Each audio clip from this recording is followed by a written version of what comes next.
আমাদের দেশে জনপ্রিয় একটি ফল, একটি মৌসুমী ফল আমরা। আমরার স্বাদ নেয়নি এমন মানুষ খুব কমই রয়েছে।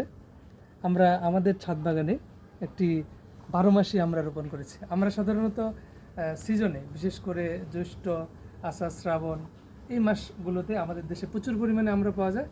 কিন্তু আমাদের ছাদ বাগানে বা আমাদের বসতবাড়ির আশেপাশে যদি একটি 12 মাসই আমড়ার গাছ থাকে, তাহলে কিন্তু আমরা এই আমড়াটি বিভিন্ন সময়ে আমরা পেতে পারি।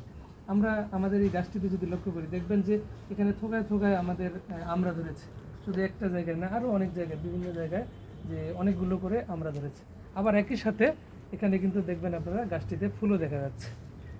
আপনারা দেখেন, এটি পুরো গাছ জুড়েই প্রচুর পরিমাণে আমরা, এবং একসাথে আমরা যে আমরা দৃশ্যমান হচ্ছে, পাশাপাশি এর ফুলও আছে।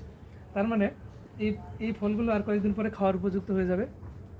এরপরে ওই যে ফুল আসতেছে, ওই ফুলের ফলগুলোও খাওয়ার উপযুক্ত হবে।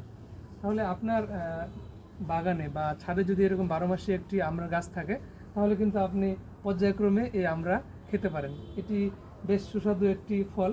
এটি অনেকে ফল আকারে খায়, আবার এটিকে অনেকে তরকারি হিসেবেও খায়। এটি বিভিন্ন পদের তরকারি বানানো যায়, এটি আচারেও অনেকে ব্যবহার করে। তো আমরা দেখেন আমরা একটা সুন্দর টবের একটা ড্রামে একটি 12 মাসি আমড়ার গাছ। এটি দেখতেও বেশ চমৎকার। আপনারা যদি পুরো গাছটাই দেখেন, আবার ফলও আসছে, বেশ চমৎকার ফল। তবে এর কিছু সমস্যা রয়েছে, বিশেষ করে বর্ষাকালের সময়ে এর গায়ে প্রচুর কালো কালো দাগ হয়ে ফলগুলো একটু পচার মতো দেখা যায়। সেটি হলো আমরার অ্যানথ্রাকনোজ রোগ। আমরার অ্যানথ্রাকনোজ রোগটি যদি আমরা দেখি, তাহলে আমাদের যেটি করতে হবে সেটি হচ্ছে আমাদের কার্বনডাজিম গ্রুপের যে ছত্রাকনাশক রয়েছে, সেটিকে আমাদের 10 থেকে 15 দিন অন্তর অন্তর একটু স্প্রে করে দিতে হবে।